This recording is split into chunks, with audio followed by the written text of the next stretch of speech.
Drama एवं उत्तर मध्य क्षेत्र सांस्कृतिक केंद्र के संयुक्त तत्वावधान में आयोजित भारत रंग महोत्सव के अंतर्गत आज तृतीय दिवस की सांझ में हम आपके समक्ष प्रस्तुत करने जा रहे हैं श्री सुधांशु फिरदौस जी द्वारा लिखित एवं श्री प्रवीण कुमार गुंजन जी द्वारा निर्देशित नाटक कथा।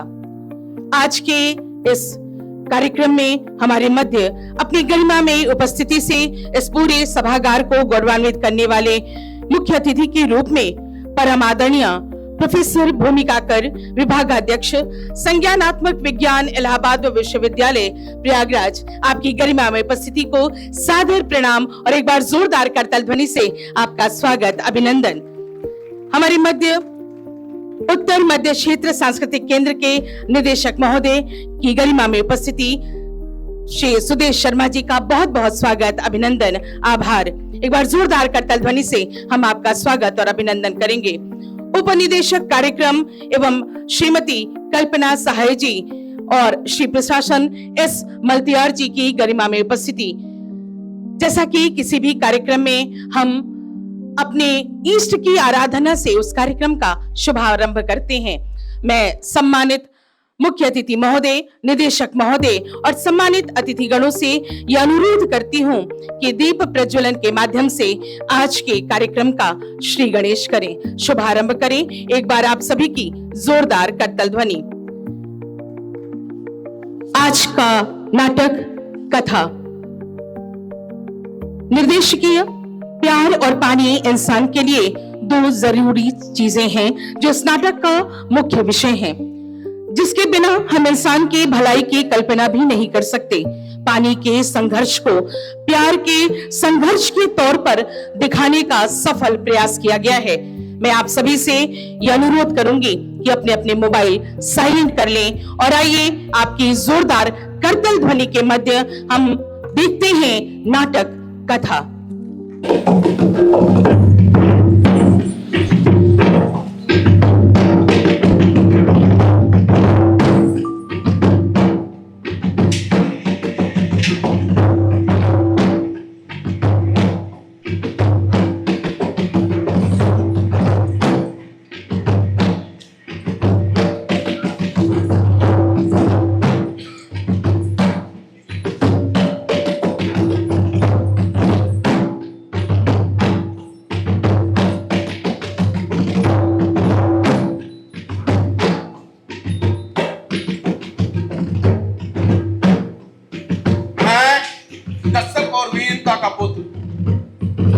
राज गरुड़ अपनी आशीर्वादित अमरता में कल्पों से इस मृत्युहीन जरा का बोझ ढोता खुद को ही रचने के लिए खुद के ही नष्ट होने की करता हूं प्रार्थना।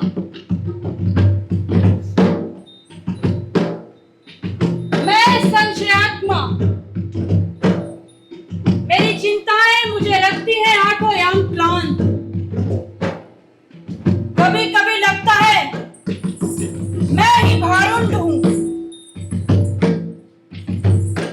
मेरा कौतूहल ही मेरा बंधन है, मेरा जन्म ही शाप है। माता और विमाता के सौतिया डाह की अदावत में अपने ही बड़े भाइयों का मैंने भक्षण किया। 1 2 3 पूरे के पूरे 100 सर्पों को उद्रस्त किया। भाइयों की हत्या के पाप से खुद के हृदय को कटेड़ कर मां को बहन की दास्ता से मुक्त किया। खुद को इस ग्लानि गोद में जलाकर मां के कलेजे को शीतल किया।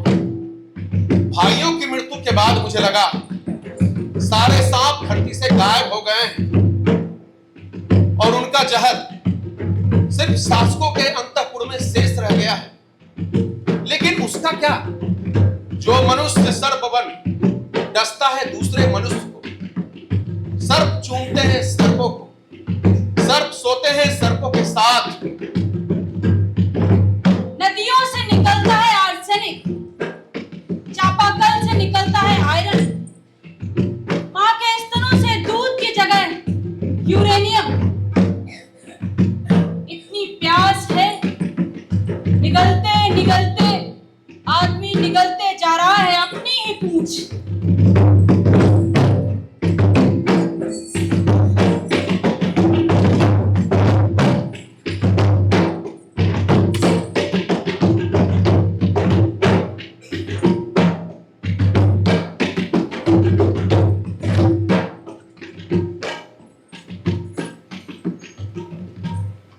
मेरे राम, मेरे अपने राम, हम सबके राम। श्री राम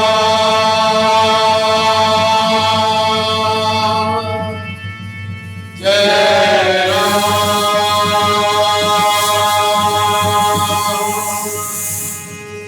मेरे राम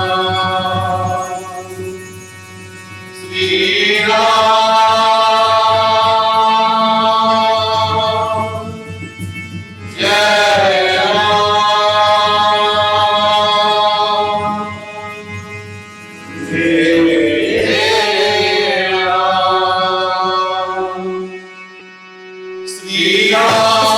जय राम मेरे राम श्री राम जय राम मेरे राम जय राम श्री राम जय राम मेरे राम जय राम श्री राम जय राम मेरे राम जय राम एक बार जो रघुवर की नजरों का एक बार जो रघुवर की नजरों का इशारा हो जाए इशारा हो जाए इशारा हो जाए इशारा हो जाए इशारा हो जाए इशारा हो जाए इशारा हो जाए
नहीं किसी के आंखों में अब एक बूंद भी आ, नहीं किसी के आंखों में अब एक बूंद भी आ, एक बूंद भी आ, एक बूंद भी आ, यही कहानी दूर दूर तक गाने वाली, यही कहानी दूर दूर तक गाने वाली।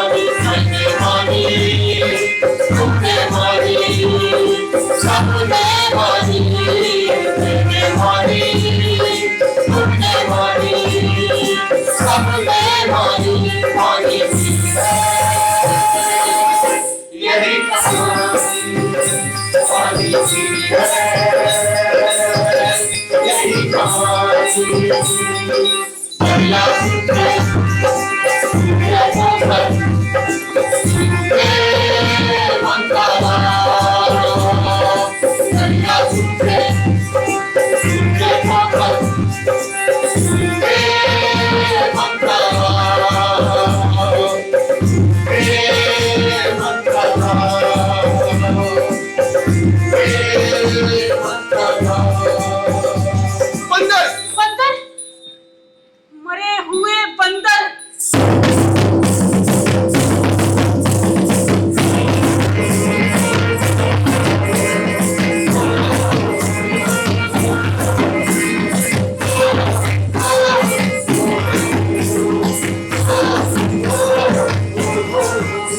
देवास के घने जंगलों में बहुत सारे शव पाए गए। ये सब आदमियों के नहीं थे, बंदरों के थे। वही बंदर विज्ञान जिन्हें हमारा पूर्वज कहता है। इसकी एक वजह पानी पे अधिकार को लेकर बंदरों के गुटों में लड़ाई हो सकती है। शवों की चौहद्दी, उत्तर में शव, दक्षिण में शव, पश्चिम में शव, सब तरफ सभी शव। पूरब में थोड़ी दूर आगे बढ़ने पर एक छोटा सा जलाशय, इसमें सूखते सूखते 10 घड़े भरने से ज्यादा पानी नहीं होगा।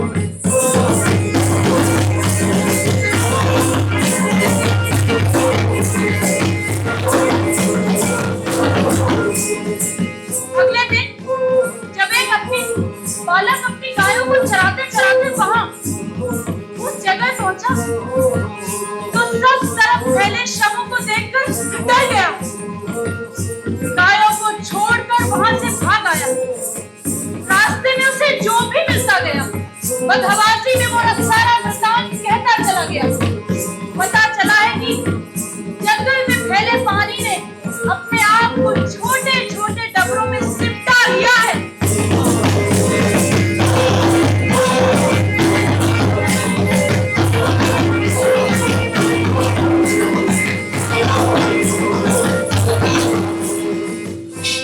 पानी कम था, उसके अनुपात में प्यासे थे बहुत। जंगल में बंदरों के कई समूह हैं। जहां नदी सूख गई है उसके कुछ हिस्सों में पानी के गिने हुए गड्ढे हैं।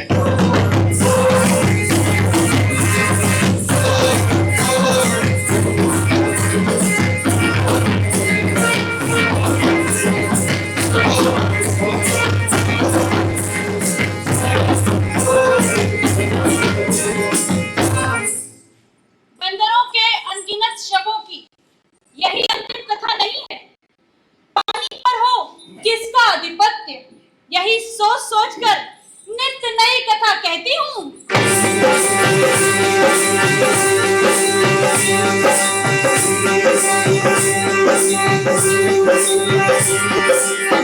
यही सोच कर, यही सोच कर, यही सोच कर, यही सोच कर,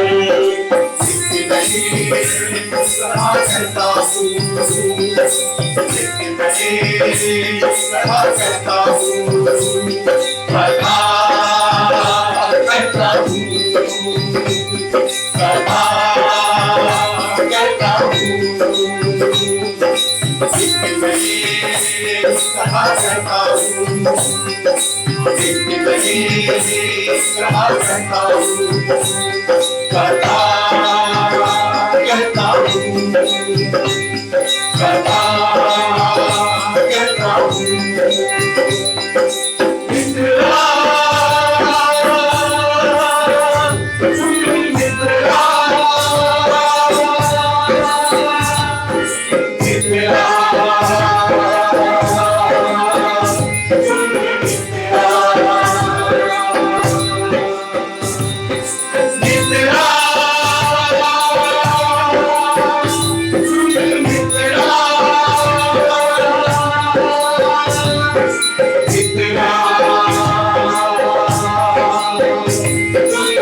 नहीं लैला की नहीं मजनू की, नहीं लैला की नहीं मजनू की, ना तेरी फरहाद की, ना तेरी फरहाद की, ना रोमियो की ना जूलियट की, ना रोमियो की ना जूलियट की, ना सोनी महल की, ना सोनी महल की, ना शीशी ना राजा की, ना हीर की ना राजा की, ये बता है प्यार और शांति, ये बता है प्यार और शांति, प्यार और शांति, प्यार और शांति, प्यार और शांति।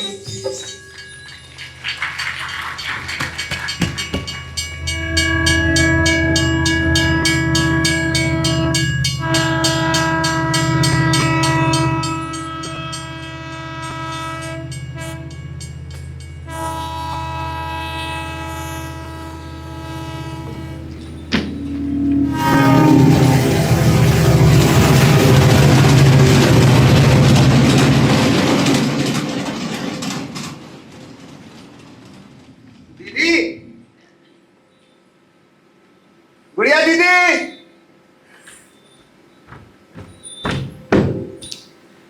मैंने आने में देर तो नहीं कर दी। और इधर आजकल अरे बैग, अरे इसको ऐसे नहीं, इसको ऐसे चलाते हैं, ऐसे। अरे वाह, हमें तो पता ही नहीं था ये ऐसे भी चलता है। अरे ये कैसा शोर शराबा हो रहा है उधर, इतनी भीड़ क्यों है वहां? अच्छा हुआ दीदी, यहाँ की तो रोज की यही राम कथा है। हर दिन पानी का एक सरकारी टैंकर आता है। आबादी इतनी ज्यादा है कि थोड़ी ही देर में सारा पानी खत्म हो जाता है, जबकि आदेश यह है कि एक घर के पीछे मात्र एक ही डब्बा पानी मिलेगा, और जो पीछे रह गया ना उसे खाली हाथ ही लौटना पड़ता है। इसीलिए ना सब पहले पानी भर लेना चाहता है, पता नहीं कब खत्म हो जाए। वहां भी दुख, यहाँ भी दुख, वहां भी प्यास, यहाँ भी प्यास। चलो ठीक है दीदी।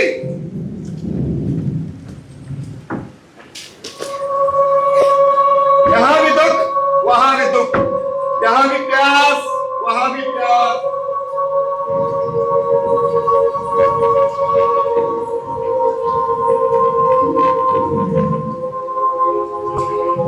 बादलों के अपने दुख हैं, नदियों के अपने, पेड़ आदिम गवाह है सभ्यता के षड्यंत्र के, लेकिन चुप।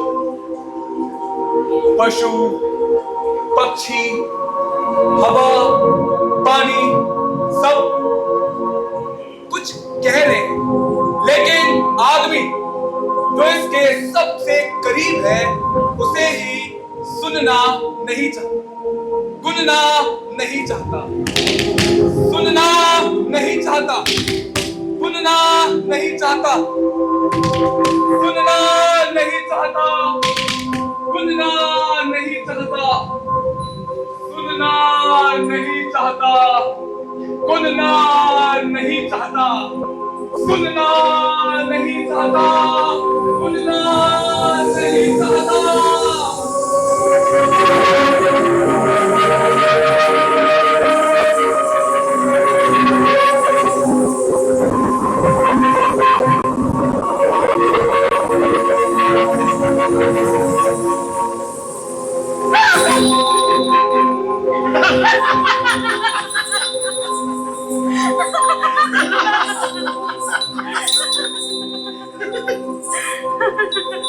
अरे सखी तुम, हाँ सका मैं, इतने दिनों से कहाँ थी? कथा की खोज कर रही थी। अच्छा, कोई नई कथा मिली? कथाएं कहाँ मिलती है मित्र, वही घिसे पिटे कथानक और सुने सुनाए कथा सुन। ये संसार कुछ नहीं है, आधे अधूरे कथाओं का जाल है। और हम कार्तिक कितना भी कह लें, लेकिन कुछ ना कुछ छूट ही जाता है और उसी छूटी हुई कथा से एक और नई कथा जन्म लेती है। न कथा पूरी होती है और ना ही ये संसार। इतनी कथाएं सुनी सुनाई है कि पता ही नहीं चलता हम कथा में हैं या कथा से बाहर। लेकिन कुछ तो कहते हैं, यह संसार कथा सुनने के बाद का प्रभाव है। आदमी तो है ही ओस के बूंद के बराबर, फिर कितनी हवस है उसके भीतर।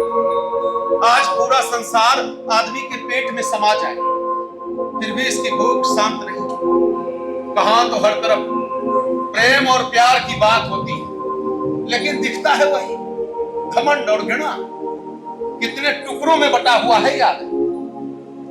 आदमियों से खदबदाते इस दुनिया को देखकर उस कथा के बारे में सोचना कितना अजीब लगता है। शुरुआत में कुछ नहीं था, रात दिन अंधेरे उजारे में कोई भेद नहीं था, ना सत्य ना असत्य, ना पाप ना पुण्य, बस हर तरफ अंधेरे का साम्राज्य था और जहां तक देखो बस जल ही जल था।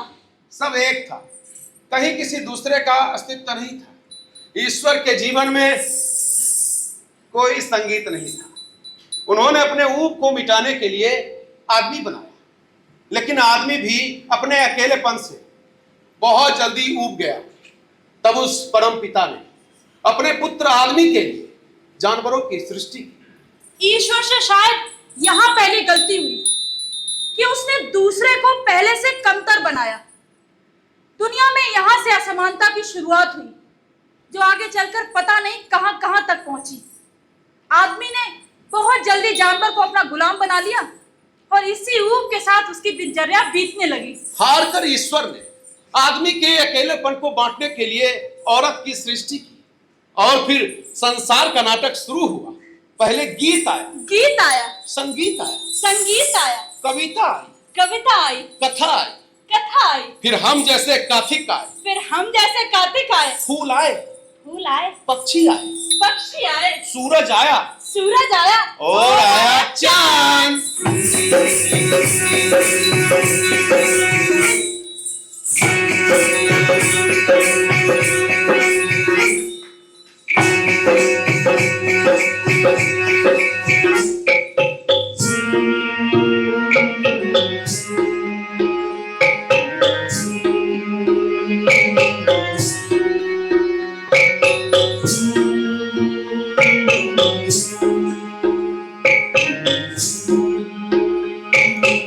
रात अंधेरे तारे गुम, इस पल सबसे प्यारे तुम। रात अंधेरे तारे गुम, इस पल सबसे प्यारे तुम। रात में छत पर बैठ चांद को अपलक निहारते रहना जी को कितना सुकून से भर देता है। लगता है मन की सारी बेचैनी कोई मुझसे हर लेता है। समय का कुछ ध्यान ही नहीं रहता, कई बार तो रात बीत जाती है और कुछ पता ही नहीं चलता। धीरे धीरे तो ये बिंदी सा चांद मुझसे इतनी दूर रहकर भी मेरे इतने करीब आ गया है कि लगता है मेरे ही अस्तित्व का कोई अंश हो।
अब तो जी ही नहीं करता किसी से कुछ बोलने का।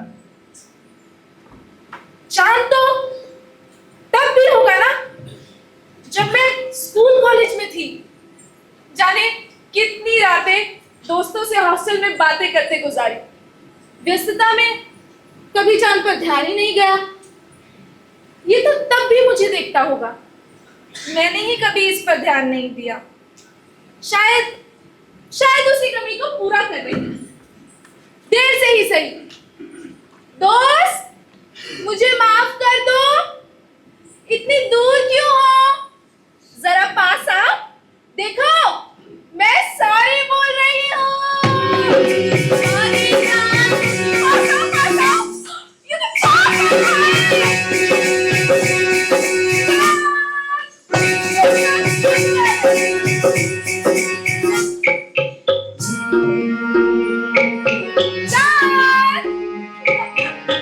पागल लड़की। कौन है? कौन है उधर? कौन हंस रहा है? सामने आकर हंसो तो बताती हूँ। ये छुप छुप कर क्या हंस रहे हो? अब हंसने के लिए भला किसी से छुपने की क्या जरूरत? मैं तो ये पी रहा था और तुम्हारी बात सुनकर हंसी आ गई। क्या पी रहे हो? सिगरेट? जी, सिगरेट। पहली पहली बार बलिए दिल का हाल बलिए रब्बा में प्यार हो गया। हाय दिल का करार हो गया। हाय दिल का करार हो गया। लेकिन भला इसे पीने की क्या जरूरत है?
अरे तुम क्या जानो, इसका एक कश लेते ही सारा का सारा टेंशन एकदम से खत्म।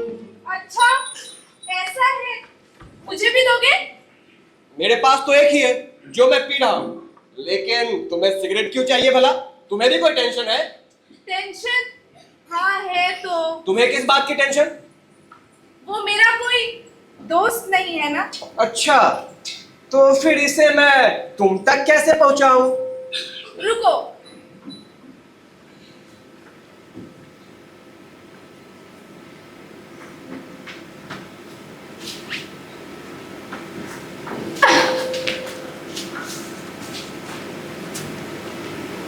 ये रस्सी सिगरेट के लिए है या फिर सिगरेट वाले के लिए? फिलहाल तो सिगरेट के लिए। तो फिर सिगरेट वाला क्या करे भला? मैं क्या जानूं भला?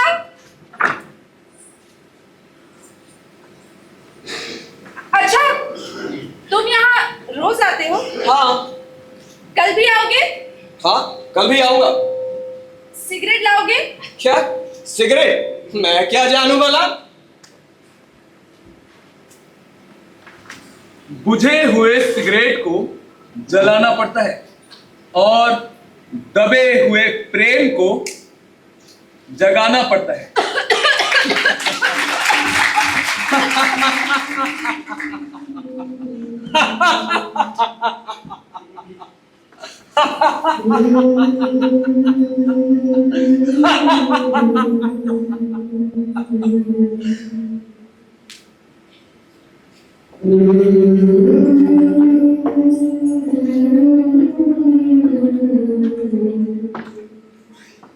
सिगरेट पीती लड़कियां चाय पीती प्रतीक्षा नहीं करती, सपने बुन लेती हैं।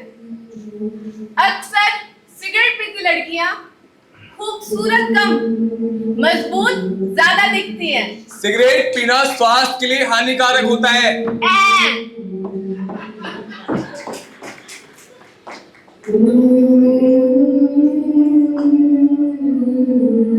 इश्क,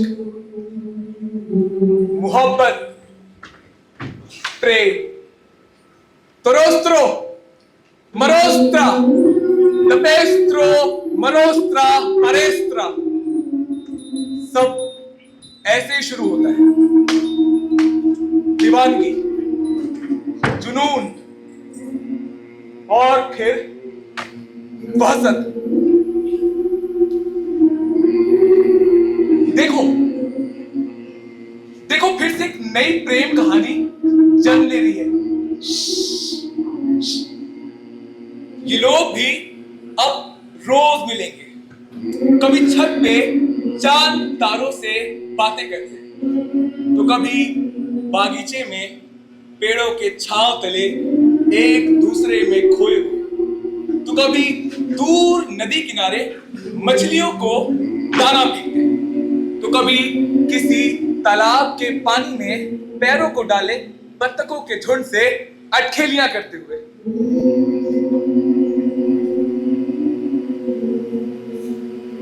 मुझे डर लग रहा है, मुझे डर लग रहा है। दुनिया को इतना खूबसूरत बनता कोई नहीं देख पाता है। फिर से वही डर। त्रोस्त्रो मरेस्त्रा, लपोस्त्रो मरेस्त्रा, रबोस्त्रा। हमने भी इश्क किया था। उस्ताद ने कहा था इश्क जिंदगी का हासिल है। नहीं डरता था किसी से मैं भी, लेकिन लोगों ने मेरे भी अंदर डर भर दिया। डर, मुझे डर लग रहा है, मुझे डर लग रहा है। फरिश्तों, इनका दिल टूटने मत देना। और कितनी कुर्बानियां चाहिए तुम्हें शैतानों, कमीनों, इन्हें डराना मत।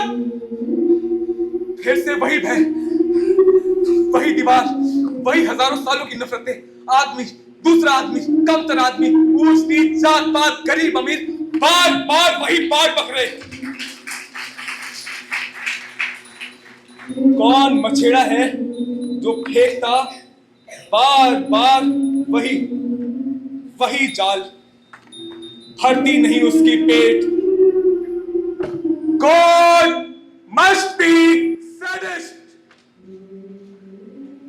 देखो देखो साथ में कितने खुश हैं दोनों, कैसे बातें कर रहे हैं, सबसे बेखबर। तुम कितनी अच्छी हो। मैं भी अच्छा हूं, और अब मैं चिड़िया हूं। नहीं, मैं तोता हूं। रानी पद्मिनी का हीरामन तोता। वो देखो चिड़िया, क्या तुम उसका नाम बता सकती हो?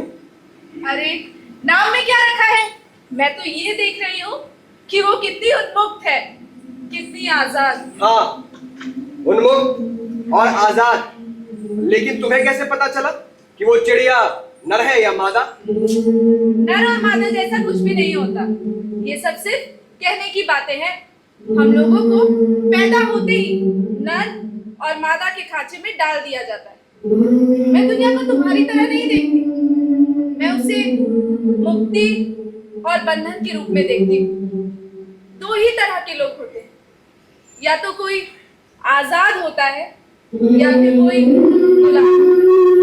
और ये गुलामी इतनी तरह की है कि जितनी बात की जाए कम है। क्यों हंस रहे हो? क्योंकि तुम्हारी बातें मुझे बिल्कुल भी समझ में नहीं आती। क्या चिड़िया भी ऐसा सोचती होगी? नहीं, अगर ऐसा सोचती तो शायद इतना उन्मुक्त उड़ नहीं पाती। पता नहीं, अब जब तुम कह रहे हो तो शायद नहीं सोचते होंगे। लेकिन उन्मुक्त आकाश में उड़ना कितना अच्छा लगता है।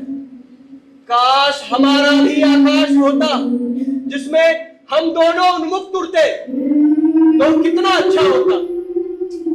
मैं भी तो तुमसे यही कह रही हूँ। तुम ना बिल्कुल उन्मुक्त हो।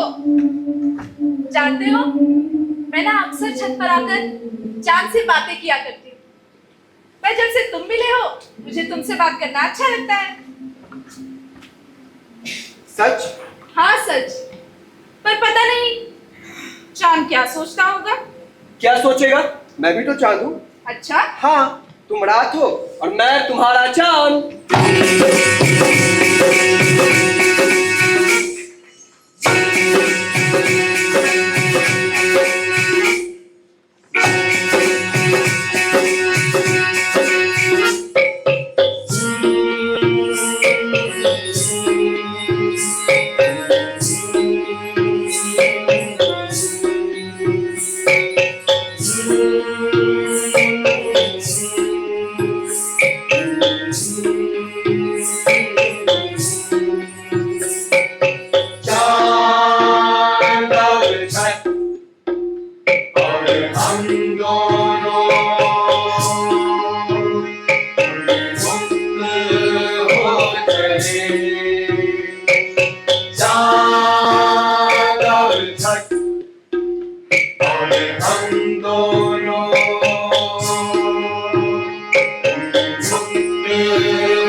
गुड़िया, कौन था यहाँ?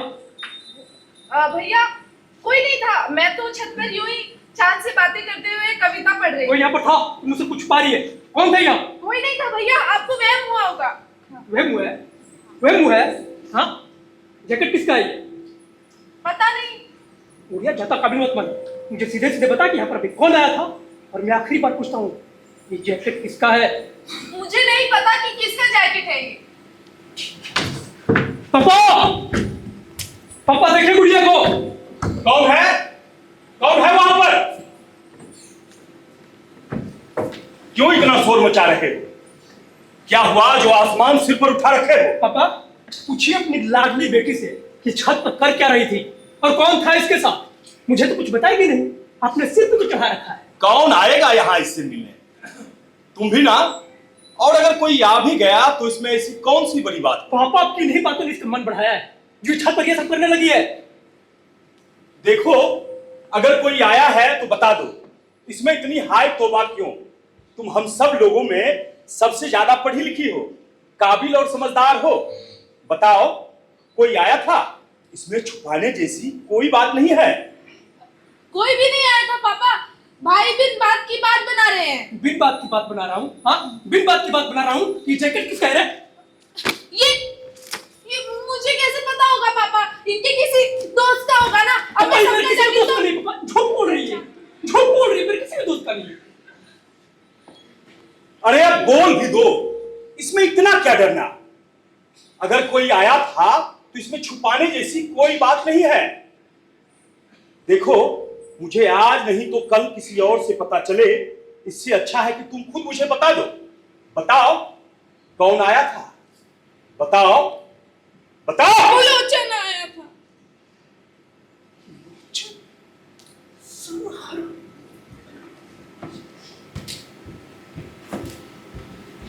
ये कब से चल रहा है रे? भैया, मैं आपके बारे में सब जानती हूँ, आप ठीक से बात कीजिए। हम दोनों एक दूसरे को पसंद करते हैं।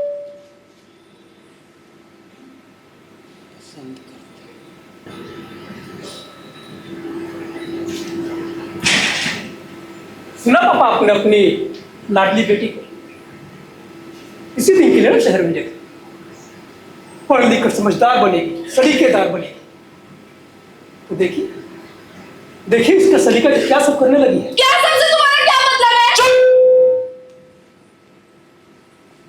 है? लोचन कौन है? अपने ही गांव का कोई है या बाहर का? छियारी टोले का है, सुअर का जना। तुम साफ साफ बताओगे या यूं ही अनाप शनाप बकते रहोगे? मैं अनाप शनाप बक रहा हूं पापा?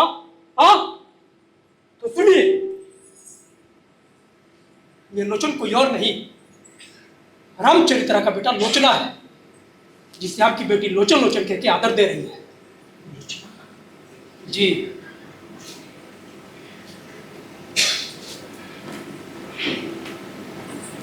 गुड़िया, तुम अंदर जाओ, अभी रात बहुत हो चुकी है, हम सुबह बात करेंगे।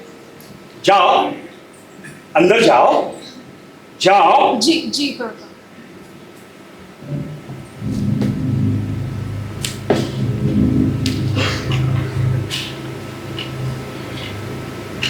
ये दिन भी देखना था इस जीवन में। जो लोग मुझसे बात करने से डरते थे, आज उनकी इतनी हिम्मत हो गई कि वो लोग हमारे घर में घुस आए। हमारे घर में। और आइए पापा, और छूट दीजिए। मैंने पहले ही कहा था कि इसको शहर नहीं भेजते, हवा लग जाएगी। और आज अपनी इसकी हिम्मत देखी, देखी आपने। गुड़िया ने ये सब करने से पहले हम लोगों के बारे में कुछ भी नहीं सोचा। खानदान की इज्जत मिट्टी में मिला दी। और इस चरित्रा का अब कुछ करना होगा। ये सब चरित्रा के यहाँ बोरिंग से मिलते पानी का असर है पता, जिसकी वजह से उसका और उसके बेटे का मन बढ़ गया। गांव में तो 2 ही लोगों के पास तो ऐसी बोरिंग है जिसमें आज भी पानी आ रहा। उन्हें गांव के सारे चप्पा कर कुएं पोखर सब तो सूख गए। हाँ, ठीक कहते हो तुम, बिल्कुल ठीक। पहले पूरा गांव हमारे यहाँ से पानी भरता था, पर जब से उसके यहाँ बोरिंग हुआ है, तब से अधिकांश लोग वहीं से पानी भरते हैं। तो जो लोग जहां से पानी भरेंगे उसके प्रभाव में रहेंगे। पहले पानी की वजह से हमारे दरवाजे पर मजमा लगा रहता था, मजमा। पर अब पछियारी टोले का कोई यहाँ झांकने नहीं आता है। याद है पापा आपको पिछला पंचायत का चुनाव? कैसे उसने लोगों को हमारे खिलाफ भड़काया था। उसे तो सबक सिखाना ही होगा। वो अपनी औकात भूल गया है। उसे वो दिन याद कराना होगा, वो किस तरह हमारे खेतों में मजदूरी किया करता था। मजदूरी। हाँ, सालों ने 4 पैसे क्या जोड़ लिए, उनको चर्बी चढ़ाई है। इतनी हिम्मत कैसे हो गई? जाओ बुला कर लाओ उसे। यही टांग कर साले का तेल निकालते हैं तेल। जाओ बुला कर लाओ उसे। जी पापा।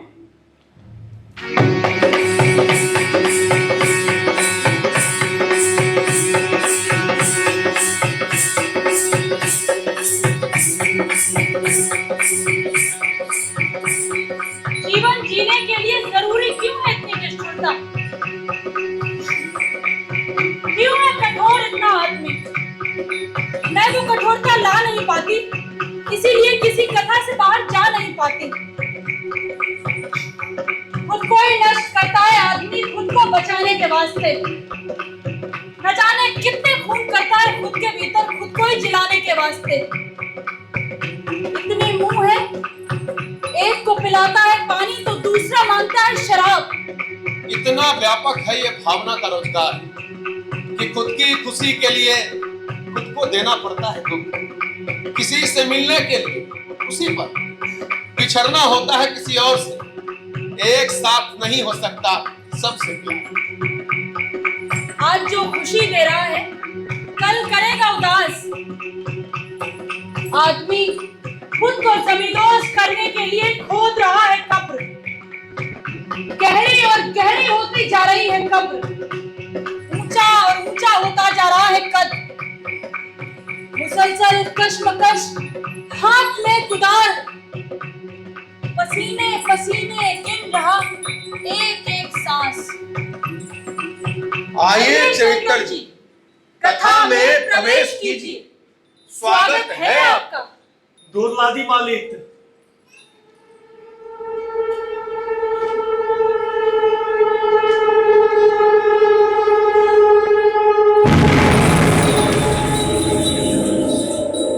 अरे रे रे रे रे, हम कहाँ के मालिक? मालिक तो आप हैं। आप, सारा गांव आपके बोरिंग का पानी पीता है, तो मालिक आप हुए ना। अब देखिए, आपको ये लिहाज भी ना रहा कि चप्पल बाहर खोकाते हैं। रहने दीजिए, रहने दीजिए। हम आपके लिए सोफा मंगवाते हैं, सोफा।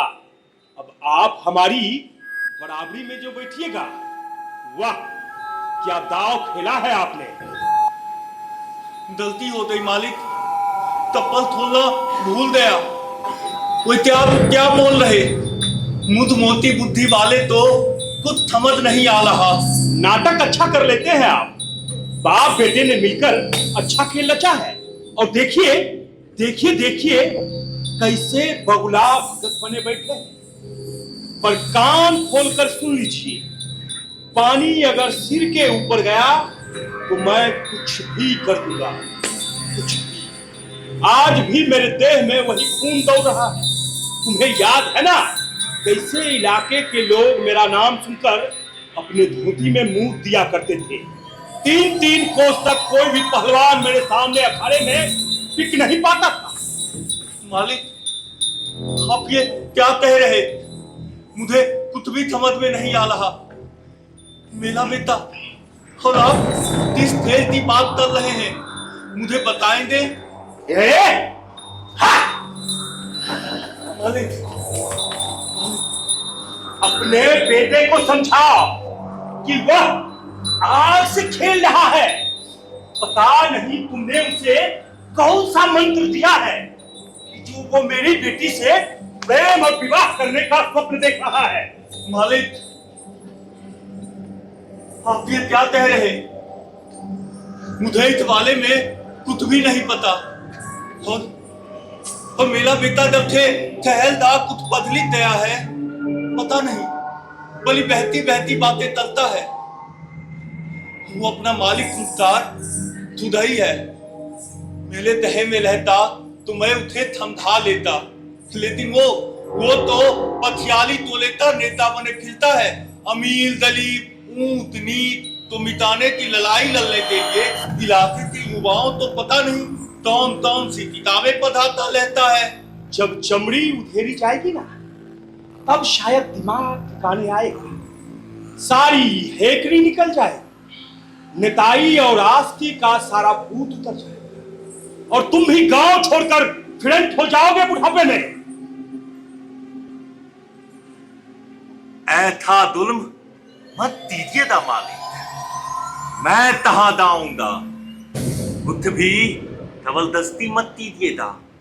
आप तो पता ही होगा, तिलाते के जितने भी पिछले नेता हैं उनका हाथ उसके थल पर है। ये तो आपको याद ही होगा, बहुत धूम धलावा हो जाएगा। मैं तो कहता हूं शांति के बात तो सुनाइए, जितने की आपकी भी बात रह जाए और उसकी भी ना, बिल्कुल ना। हम अपने इज्जत के साथ कोई समझौता नहीं कर सकते। बड़ी नाजों से पाला है हमने अपनी बिटिया को। मैं भी अपने बेटे तो नहीं खो सकता। एक ही तो बेटा है, बुढ़ापे की लाठी।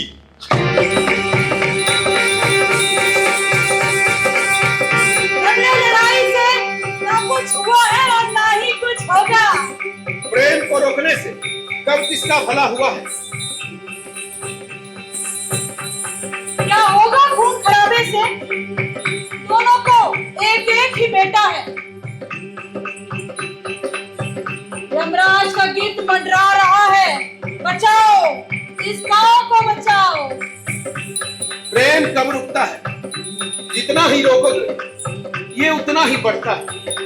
तुम जितना अलग करने की कोशिश करोगे ये उतनी ही शिद्दत से मिलने के लिए बेचैन हो। तो क्या किया जाए? तो क्या किया जाए? हम सब लोग हैं कठपुतलियां। क्यों ना तुम दोनों अपने अपने बेटों को इस बार के अखाड़े में कुश्ती लड़ा दो।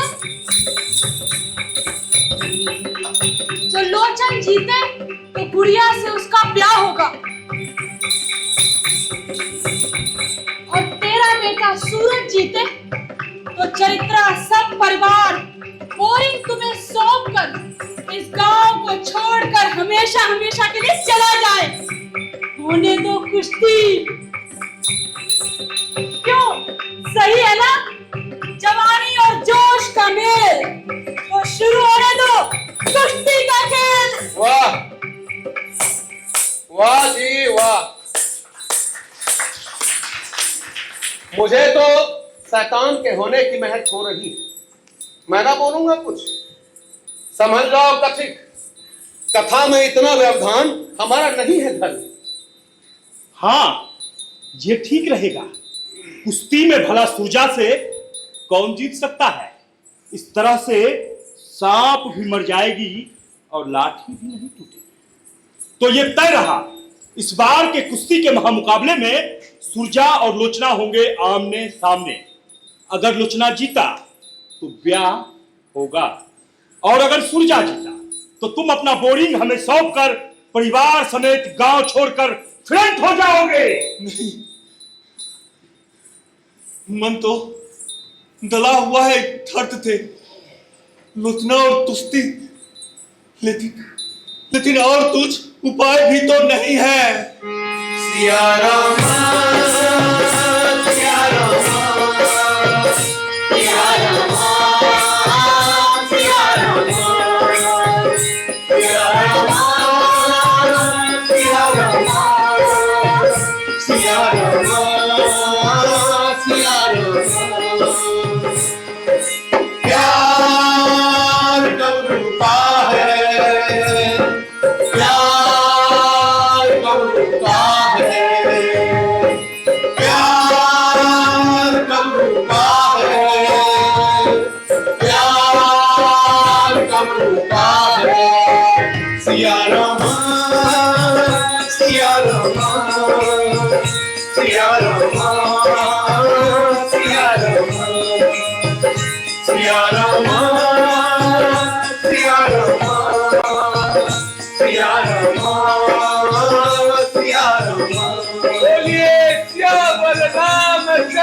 की एक कथा सुनाऊं?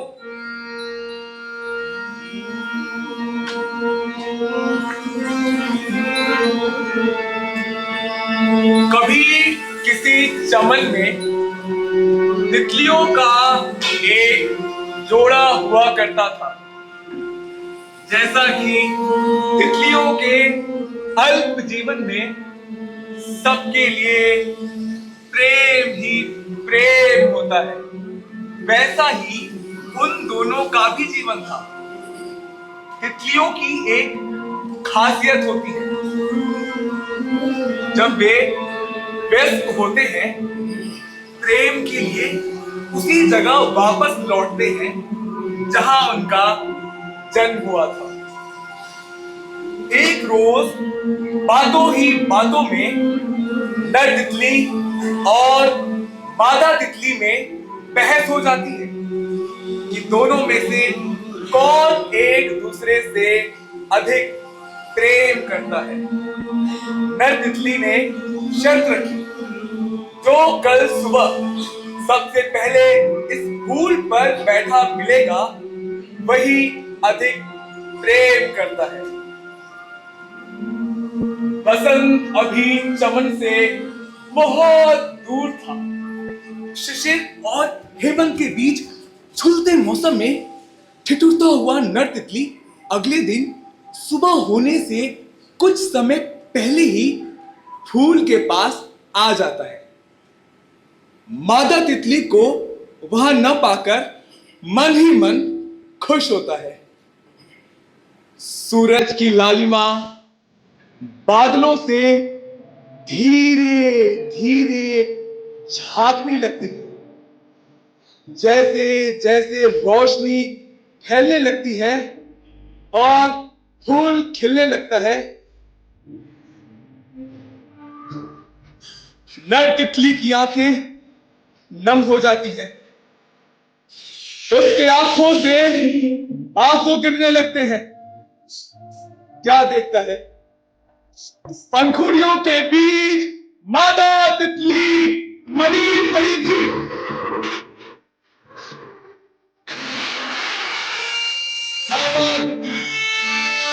अपने प्रेम को प्रमाणित करने के लिए शाम को भी फूल पर आकर बैठ गई थी। जीवन है या किसी संत कवि का विचार, जब भी नजर के सामने आता है कोई चारा साज, बेबाद यूं ही जाने क्यों बदल जाती है रात। विरह पर विरह के गांठ पर गांठ,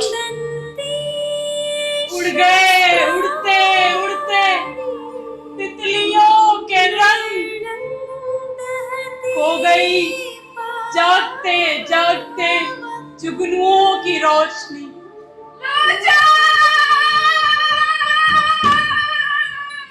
गुड़िया मारा पहुंचे सुगमा धनुष से, मारा पहुंचे सुगमा धनुष से, सुगा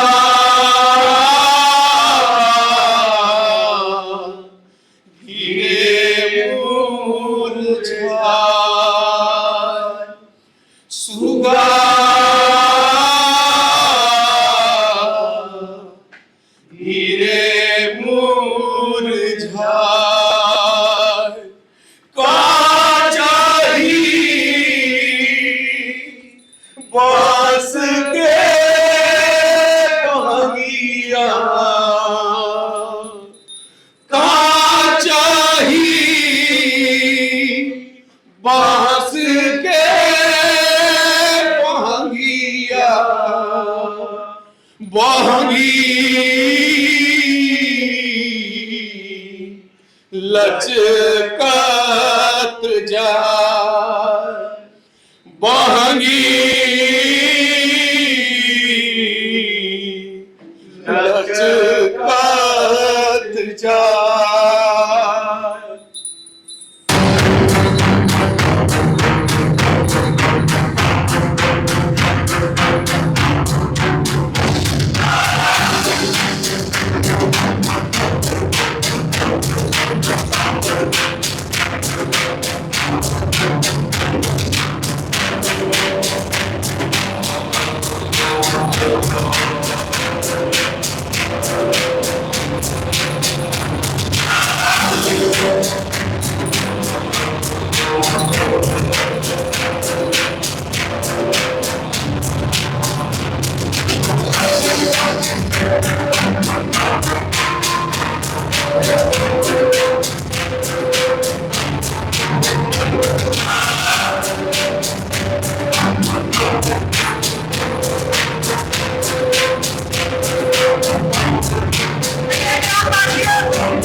जैसा कि आप देख रहे हैं, कुश्ती का मांग सज चुका है।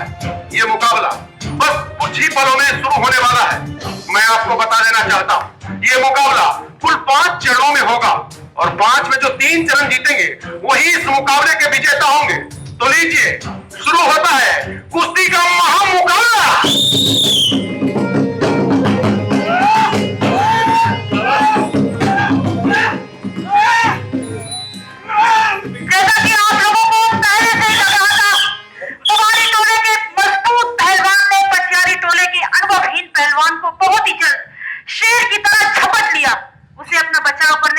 मौका नहीं मिल पाया। इसे देख, पछियारी टोले के खेमे में निराशा की लहर दौड़ गई, वहीं पुवारी टोले के खेमे में इसे देख और उत्साह का संचार हो गया। इसी हर्ष उम्मीद और ऊब डूब के बीच शुरू होता है मुकाबले का दूसरा चरण।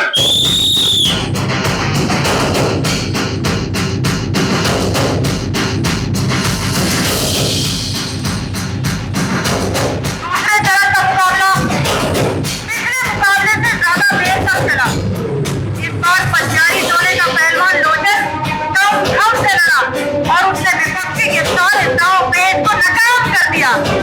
अपने दांव पेच को बेहतर होता देख पुवारी टोला के पहलवान सूरज थोड़ी देर के लिए अपना संतुलन खो बैठता है और इसी का फायदा उठाते हुए पछियारी टोले के पहलवान लोचन ने उसे पटकनी दे दी। इसी के साथ पछियारी टोले के खेमे में खुशी की लहर दौड़ गई। पछियारी टोले की खुशी और सूरज की हार की उदासी में डूबे उसके समर्थकों के ऊब डूब के बीच लीजिए शुरू होता है कुश्ती का तीसरा चरण। दूसरे चरण में जीतने के बाद लोचन को पहली बार विश्वास हुआ था कि वो भी जीत सकता है। उसी विश्वास के साथ उसने तीसरे चरण के लिए ताल ठोक दिया। दोनों पक्षों के शोर से गांव का विकास गूंज उठा। लोगों की दिलचस्पी जो अब तक ये मानकर चल रहे थे कि सब कुछ एक तरफ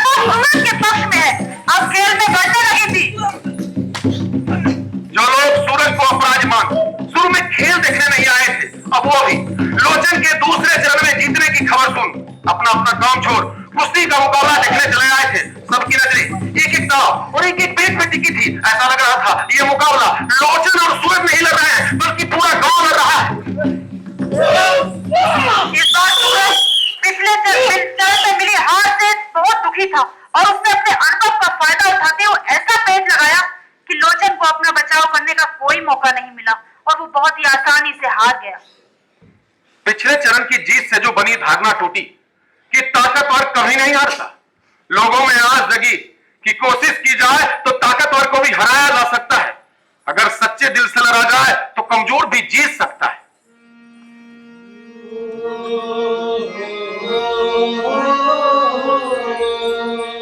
लोचन के हारते ही सब लोग मायूस हुए और अपने भाग्य को कोसने लगे कि वो हारने के लिए ही पैदा हुए। जैसे उनके पुरखे हारा करते थे, वो भी वैसी हार के अभिशप्त है। लोचन की जीत से जो पछियारी टोले के लोगों की आंखों में उम्मीद थी, वो धीरे धीरे मायूसी में बदल गई। दूसरी तरफ सूरज के खेमे के लोग उसके जीत को लेकर सुनिश्चित थे। उन्हें लग रहा था वो मुकाबले में 2-1 से आगे है। बस एक चरण जीत सूरज इस रोमांच को खत्म कर देगा और पछियारी टोले वाले जिनकी कोई औकात नहीं और इधर कुछ ज्यादा उछलने कूदने लगे थे, उनको औकात मिला देगा। इस तनाव भरे माहौल में उम्मीद और आशंका से डूबे समर्थकों के शोर के बीच शुरू होता है मुकाबले का चौथा चरण। सब लोग अपनी सांस रोके बिल्कुल बगुले की तरह ध्यान लगाए थे।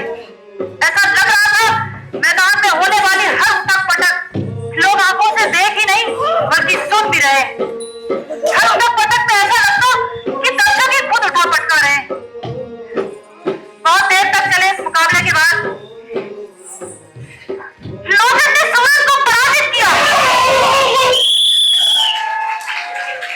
चारों तरफ थोड़ी देर के लिए चुप्पी छा गई। कोई भी ये यकीन करने को तैयार नहीं था कि लोचन जीत सकता है और सूरज भी हार सकता है। चौथा चरण बहुत ही घनघोर हुआ, जैसे आकाश में मेघ छाए हो और बादल इधर टूट कर गिरा और शुरू हो गई धारासार बारिश। लेकिन तभी हवा उठ बादल को किसी और तरफ उड़ा ले जाती है और मेघ उस ओर बरसने को व्यग्र दिखते हैं। ऐसे ही हालात कुछ कुछ पहलवानों की भी थी। कभी ये चित्त हुआ तो कभी ऊपर। बेटा जो ताकतवर है उसके लिए कोई नियम नहीं होता, जीवन हो या खेल। वो जोर जबरदस्ती से बात नहीं आता। सूरज के बाप ने उसी हनक में सबके सामने बीच खेल में अपनी हार देख लोचन पर हमला कर दिया। ओ मेरे भगवान पैदा हमें क्यों किया, पैदा किया तो फिर हमें मौका क्यों न दिया। ओ मेरे भगवान पैदा हमें क्यों किया, पैदा किया तो फिर हमें मौका क्यों न दिया।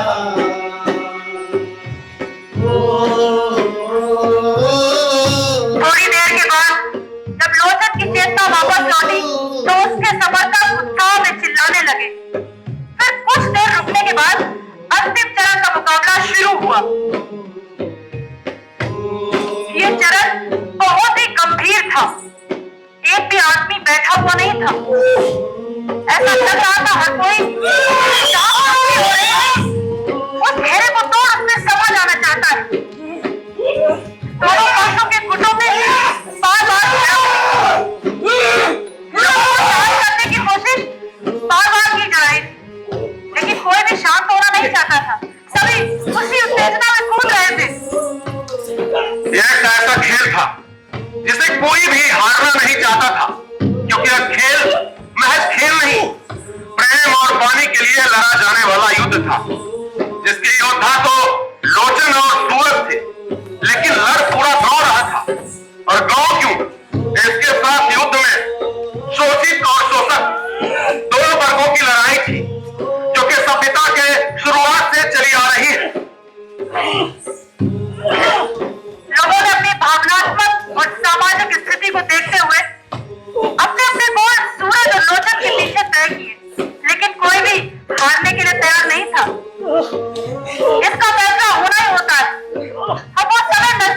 लगा जब इसका फैसला हो रहा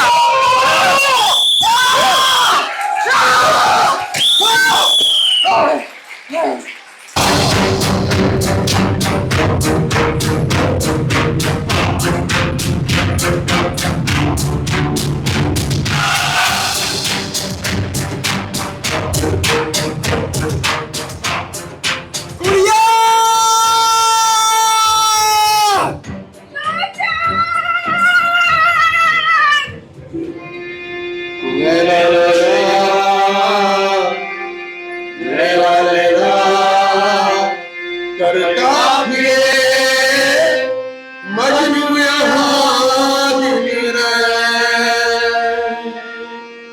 लैला लैला लैला लैला करता फिरे मजनू यहाँ दिल और उधर मजनू बिना और उधर मजनू बिना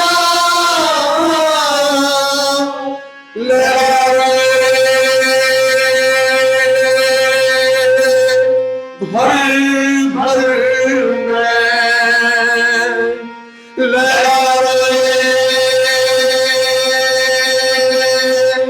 भर भर वो दिन गया वो रात गई वो दिन गया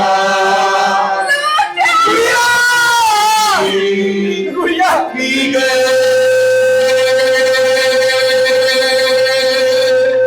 गहरी नदियाँ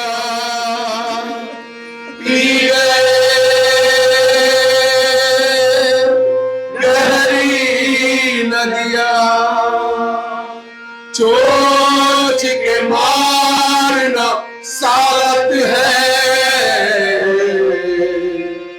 चोच के मारना सालत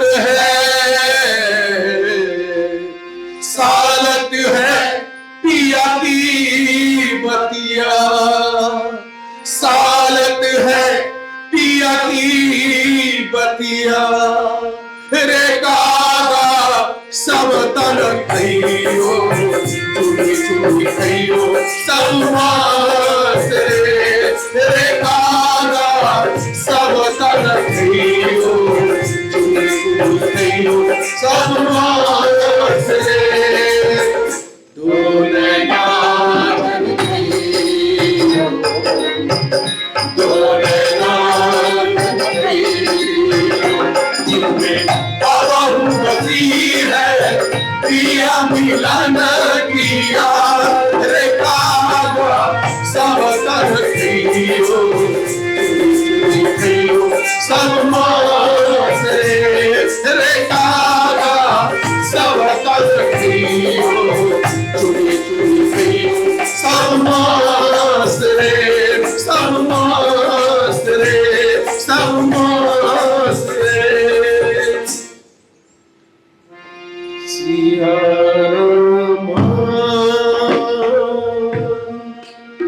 सिया रामा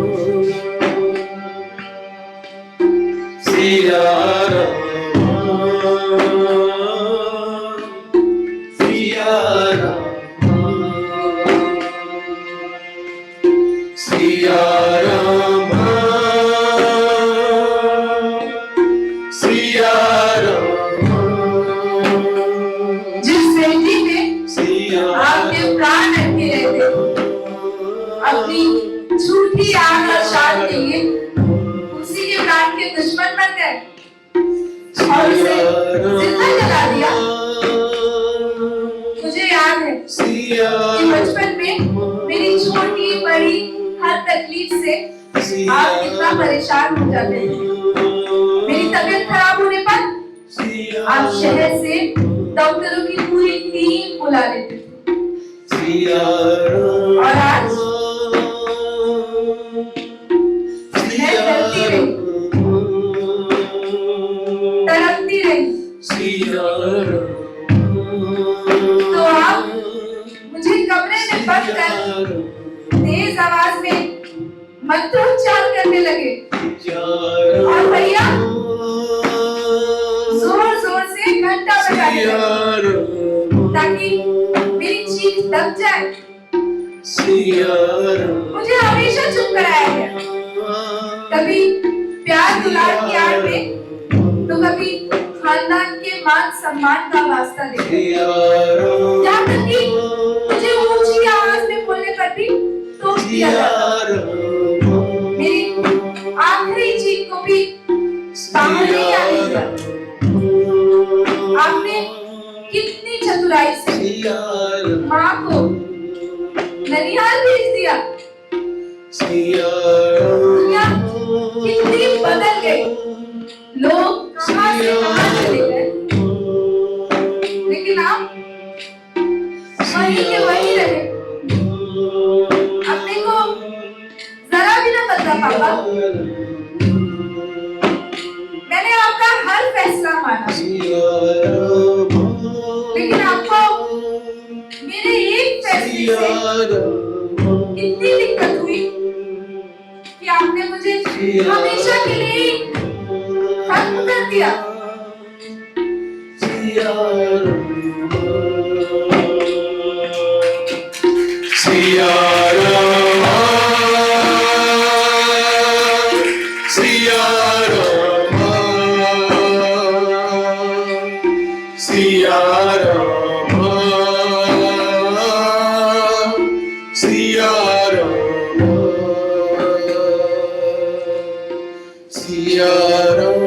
कैसी जकड़न है ये परंपरा की। एक भावना इससे निकलने के लिए तड़पती रहती है, इस पिंजरे को तोड़ना चाहती है, और दूसरी भावना इसे उसी जकड़ में धकेलने के लिए अकड़ी रहती है। कितना विरोध है आदमी के भीतर आदमी से। पशुता आती है मनुष्यता के प्रतिष्ठित शब्द मान मर्यादा की ओट में। क्रूरता आती है एहसास के कोमल शब्द प्रेम की ओट में। सब बुरे काम अच्छे कामों की आड़ नहीं होते हैं, और जीवन दारुण क्षणों में भी प्रयास से नहीं चूकता। क्या विडंबना है, जिस दिन ये सब हो रहा था वो चंद ग्रहण की रात थी।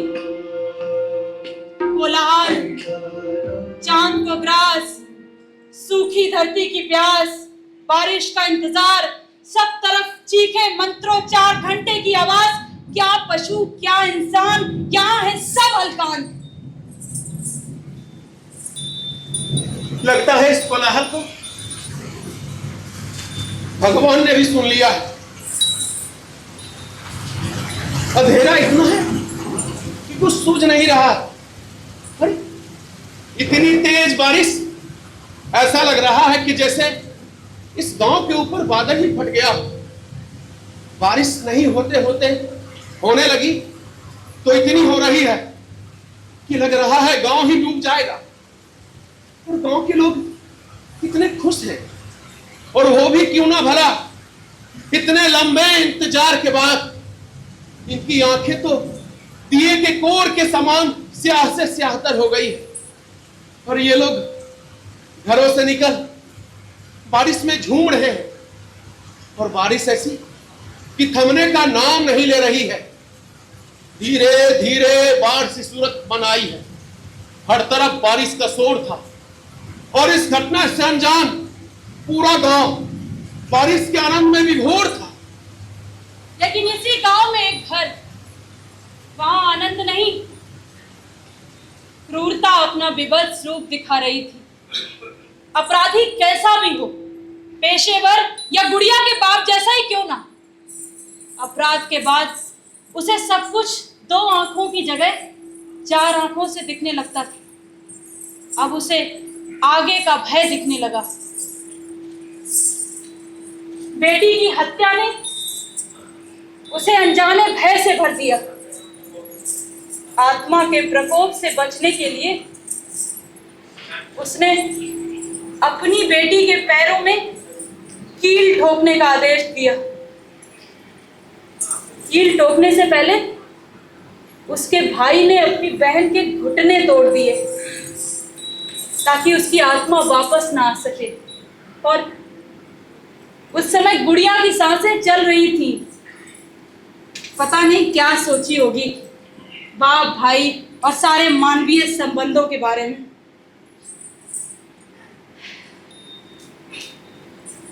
फिर गुड़िया के बाप ने गुड़िया की लाश को पानी में बहा दिया।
अचानक गांव वालों ने गुड़िया के बाप का वो जोर जोर से छाती पीटकर चिल्ला रहा था।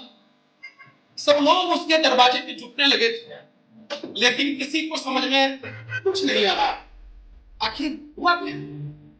गुड़िया के बाप और भाई अपने बेटी बहन के मरने पर ऐसा अभिनय किया कि लोग उसे सच मान। गुड़िया कहाँ है? गुड़िया गुड़िया गुड़िया लोचन बदहवासी में भागता है और थोड़ी दूर जाकर पानी में छलांग लगा देता है।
ठिकाना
कमलेश ओझा, देवानंद सिंह, खुशबू, वैभव सिंह, शिवांगी त्रिपाठी, चंदन बतस, संतोष राही, जितेंद्र, चंदन कश्यप, सौरभ शर्मा, रविकांत, दीपक और मेकअप में थी मानसी। आ जाओ। लाइट पे चिंटू, प्लीज आ जाओ। साउंड देवराज घोष।